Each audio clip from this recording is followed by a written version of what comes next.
Okay, folks, let's get into the melee. I'll show you the sequence here.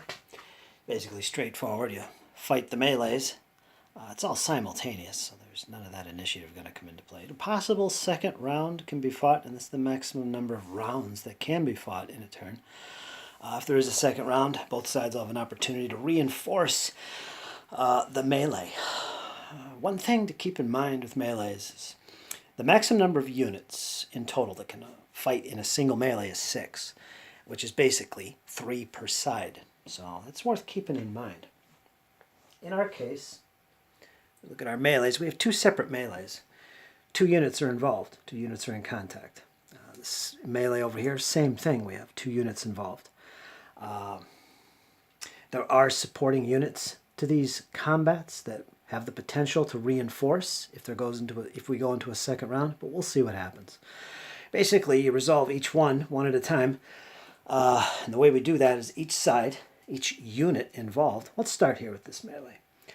Well, each unit will roll a number of dice based on its type. Infantry and cavalry roll 5. If they're Cossacks, they only roll 4. And unfortunately, if they're artillery, they only roll 3. So that's the standard number of dice any unit will roll. So in this case, we got French hussars. They're cavalry, so they're going to have 5 dice to roll. Same thing for the Russians. They're hussars, cavalry, so they're going to have 5 dice to roll. Now, the number of dice you roll is also modified. So let's go to the play sheet here and look up melee.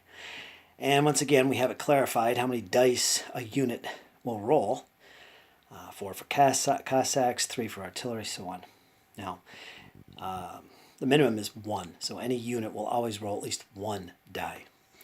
Now, each unit now goes through the 3 columns of modifiers, which is located here for all kinds of things, like if they're heavy cav, they gain bonus at +2 CD.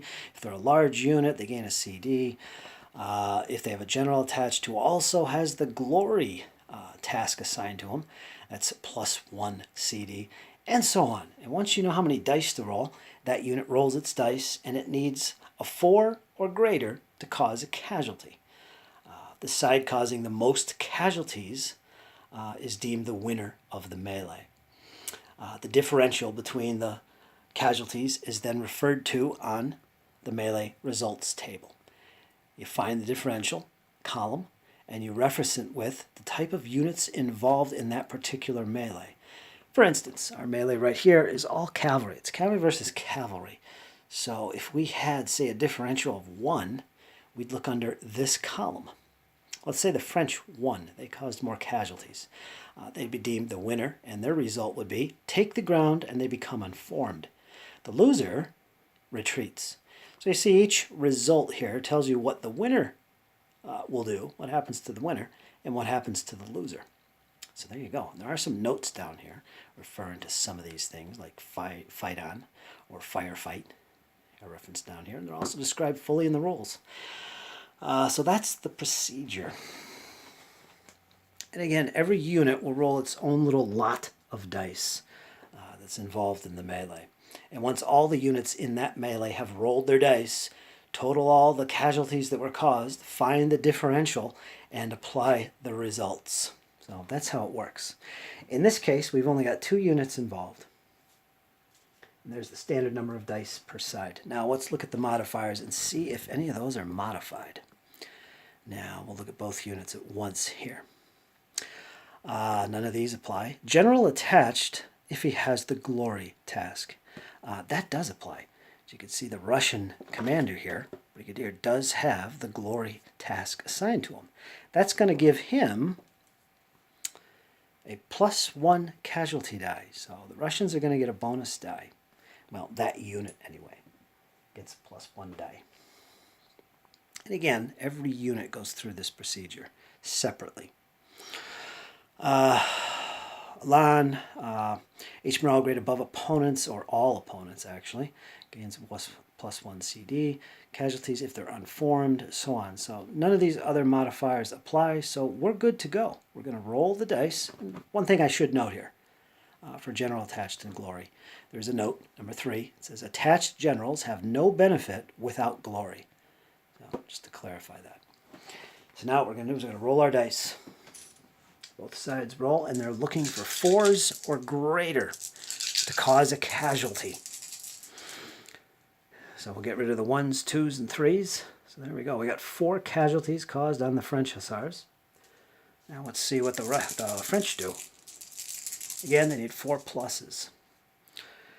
And they did pretty good. They got 4 casualties scored on the Russians. So before we go any further, let's mark these units with casualties. First of all, the French caused 4 casualties on the Russians. So we'll put 4 casualties on the Russian unit. Boom. And 3 casualties were caused on the French hussars. So let's put 3 casualties on them. So there we go.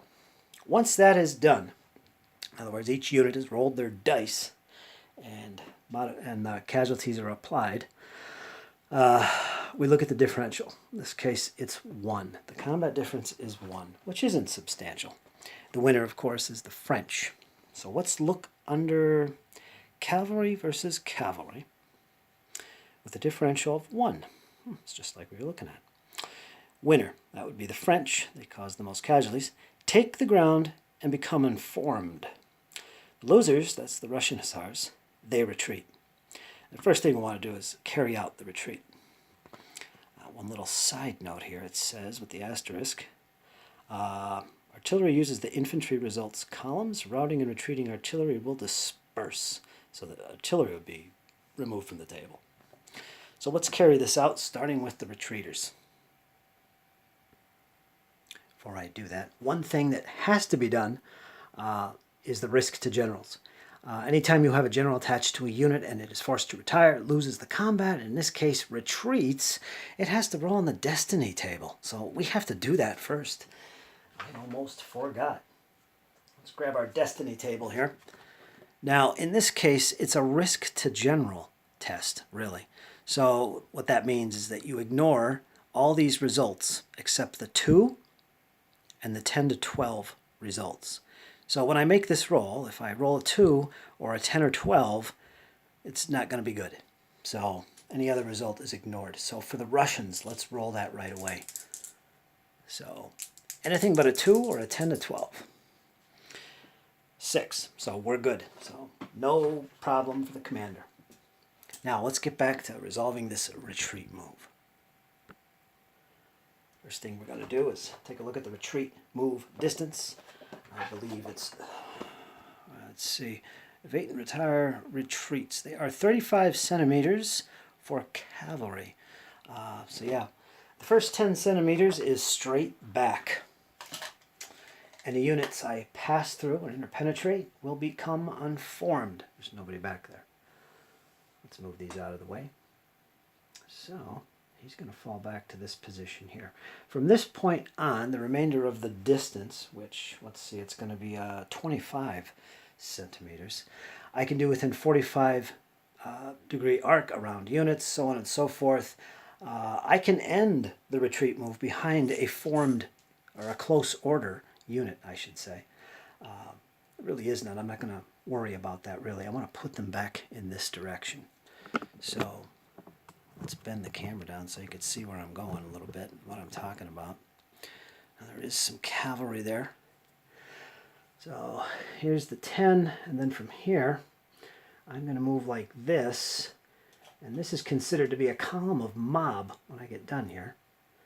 That'll be 25 centimeters all the way back to here. So these guys are way back here. I'll end facing the enemy, and I'm going to put these guys in kind of a ramshackle formation to remind me.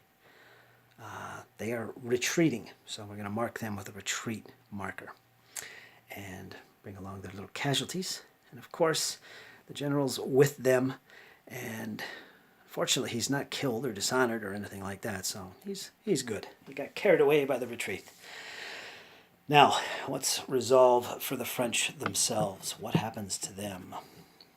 Of course, their result was retire, which is basically being recalled They're blown. They're not going to be effective at this point until they regroup and gather themselves. No, I'm wrong. I got the wrong result. Sorry about that. They actually are take the ground unformed. So what that means is they occupy, it's an option, they don't have to do this. They can occupy the ground that the opponent unit was in. We're going to do that. So we're just going to occupy this. We don't change facing or formation or anything like that. We just, as an option, can occupy the ground. But we are informed as a result of all the crazy fighting going on here.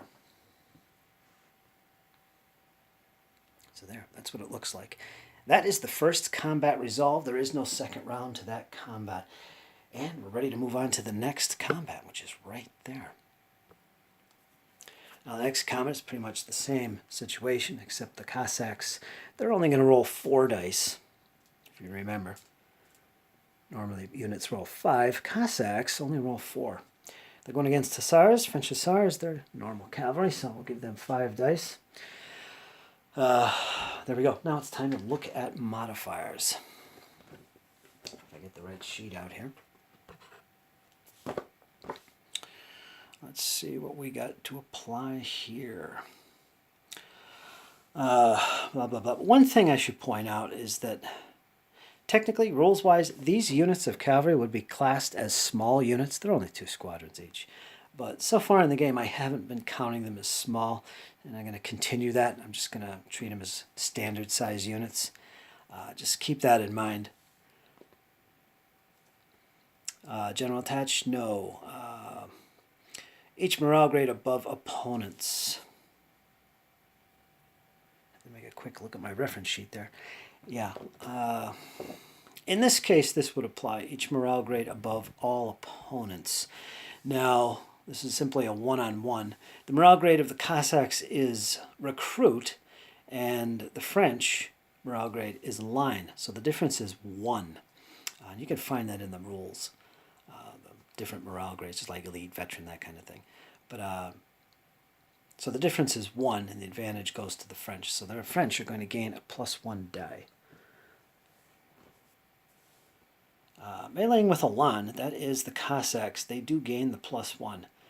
There's a note here. Number 4 says +2 casualty die if the infantry in attack column. Not the case. So a +1 for the Russians. And I believe that's it. There is some casualties on the French, but it's not enough to cause any kind of penalty. No one is unformed, so on and so forth. So there's our modifiers. The Cossacks basically get a bonus of 1 for being under Elan, and the French Hussars are morale grade higher than the Cossacks, so they gain 1 dice as well. So we're looking at 6 dice for the French, 5 for the Russians. Let's roll the Russians. Again, you need 4s or greater. Whoever does the most casualties is the winner. Get rid of 1s, 2s, and 3s. So the Cossacks did pretty good. They got 3 hits there. Unfortunately, you can't see the dice roll. There you are. Glare. Now let's roll for the French. Get rid of the 3s, 2s, and 1s. That is unfortunate for the French anyway. So the winner of this combat will be the Russians. Let's apply those casualties right off the bat. Now, the French already have 2 casualties on them. That's going to be bumped up 3 more. So they're at 5 casualties. So they are no longer a fresh unit. And in return, the Cossacks are going to take 2 casualties. I mark that there in my little dice pot.